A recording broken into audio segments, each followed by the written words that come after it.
Jesus is said to have come from the Israelite tribe. I want y'all to look up the 12 tribes of Israel. All right. So one of the issues was that in the different passages, it'll say he came from this tribe. In another passage, it'll say he came from another tribe. So let's take a look at some of this. So according to the New Testament genealogies of Matthew and Luke, Jesus of Nazareth is a descendant of the tribe of Judah through King David. Matthew genealogy traces Jesus through Solomon, while Luke traces him through Nathan. Other notable descendants of the tribe of Judah include King Solomon, Caleb, and many Jewish leaders. Okay, so some people saying he came through the tribe of Nathan, and then others are saying King Solomon, descendant of tribe of Judah through King David. Matthew genealogy traces Jesus through Solomon, while Luke traces Jesus through Nathan. Now, let me explain some things. Solomon was the ruler of the Israelite tribe, all 12 tribes. And then when he died, he had 2 sons that took over the tribes. Okay, Nathan, honestly, I don't know who Nathan is. I don't know who. But I'm letting you know who Solomon was. The 12 tribes of Israel, go look them up. When we're talking about the tribe of Judah, that's one of the tribes of Israel. Okay? If you know anything about the Rastafarians or the people in some of the islands, they'll claim to be of the tribe of Judah. All right, now, well, what's the big deal about the tribe of Judah? So what? Is he from the tribe of Judah? Okay, so I'm gonna tell you so what. All of the tribes of Judah were melanated people. Now, when they show you a character, Jesus, they want you to see this Albion character. But that can't be somebody who came from Judah, a blonde-haired, blue-eyed being. I think by now we all recognize and note that this being that they're showing you could not have come from Judah. But why do they put this character up and show us as though this would be a depiction of the true being called Jesus in this Bible, when everything in this Bible is saying this guy had to be melanated? Well, a picture is worth 1,000 words. Most people won't read, but they're gonna look at this image.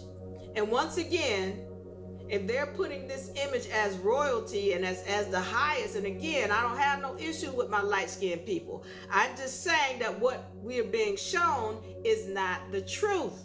And there's an issue with that. Once again, there will be no unity until all of the truth is exposed.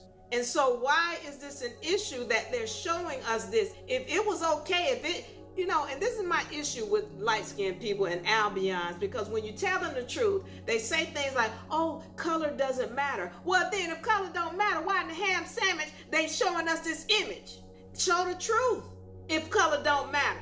Well, the truth is color does matter.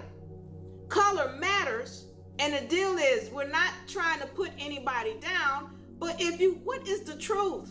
So then why would somebody come up with this thing that's not showing the truth or not depicting the truth, when the fact is that whoever this being is that's known as Jesus, he couldn't look like this. He'd more so look like this.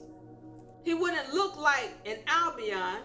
He'd look like somebody with bronze feet and hair of wool. This is not no diss to my Albion people.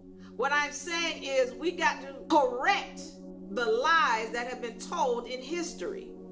And why is this important? Again, if color is not an issue, if color doesn't matter, then why didn't the people who was putting that image of this Albion Jesus up, why wouldn't they just make it the truth? Why wouldn't they create a being that had feet of bronze and hair of wool with dark skin that is of the people where this Bible is saying he comes from, if skin color doesn't matter? Somebody lied to us for a reason, because it does matter. Once again, when you change a people's history and you make their whole history out to be poo, then you can change their whole future. Well, I'm here to tell you, melanated people, to recorrect or correct the history so that we can correct the future.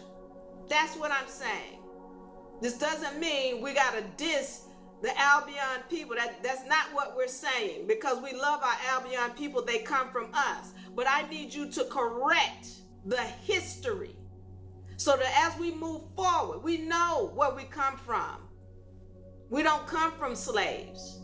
We know the fact is that we did a whole bunch of enslaving of a lot of different people. We enslaved Albions, we enslaved each other, and everything in between. Why do we need to know that? We need to correct our history. We need to correct our cosmic baggage. I talk about the spiritual in here all the time because we have a cosmic baggage.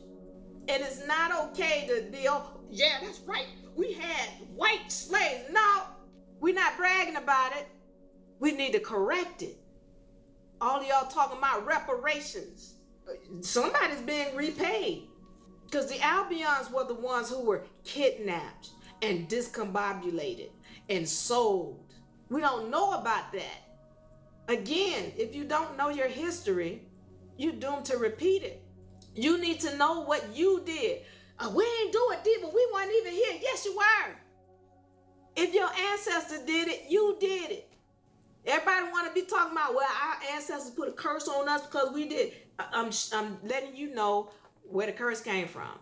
And I'm letting you know you are your ancestors. We got cosmic baggage to clean up. Don't be bragging about the damage our ancestors did. We got to pay for it. We got to clean it up. So when you're talking about reparations, the Albion's getting reparations right now. Now, I need you to understand, on that page, I told y'all, unarepublic.com/docs, there is a list of treaties that shows that this land known as North America is in land patents to this day in the name of the original people of the land. Most of y'all are original people of the land known as Americas. You was told, once again, a lie that you came from Africa. Now, if you want to be African American, then be that. But you're saying you don't own nothing. What you're saying is you're an orphan. That's what you're saying. You're saying that you don't have title to anything. You're calling yourself a black Negro. You calling yourself dead. So go ahead and call yourself African or whatever you want to be. If you want to believe in what these people telling you with these ancestors.com and telling you 75% African, what the ham sandwich does that even mean? That's not even real. They want to tell you you come from a tribe when they don't even have enough DNA to prove you come from anything. But as long as I can make you believe you came from another land, you will never claim the land that truly belongs to you. Yeah, call yourself black, African American, Negro, colored, descendant of the slave, Moor. Every time you say that, you're saying you're not entitled. But when you know who you are, and you stand in who you are, and you stand for the ancestors, the mothers of this land, because it's in their name, the mothers, their names, in land patents to this day, waiting on you to stand up and wake up and claim who you are. Because right now, when you're talking about reparations, you're talking about, can you give me a piece of what you stole from us? Anything they give you, it belongs to you anyway. What you gonna ask them for reparations for? Instead of standing up and saying, well, this is mine, it belongs to me, I'm gonna go ahead and take it back over. But you wanna ask for some reparations, some 40 acres in a mule when all 100,000 acres belong to you anyway. What you talking about? Stand up and find out who you are. Remember, everybody has cosmic baggage to pay in this game. So we don't brag about the dirt that our ancestors did, because we need to clean that up. You paying reparations right now for the dirt your ancestors did. Now, if you don't want to repeat it, recognize it and clean up the spiritual baggage.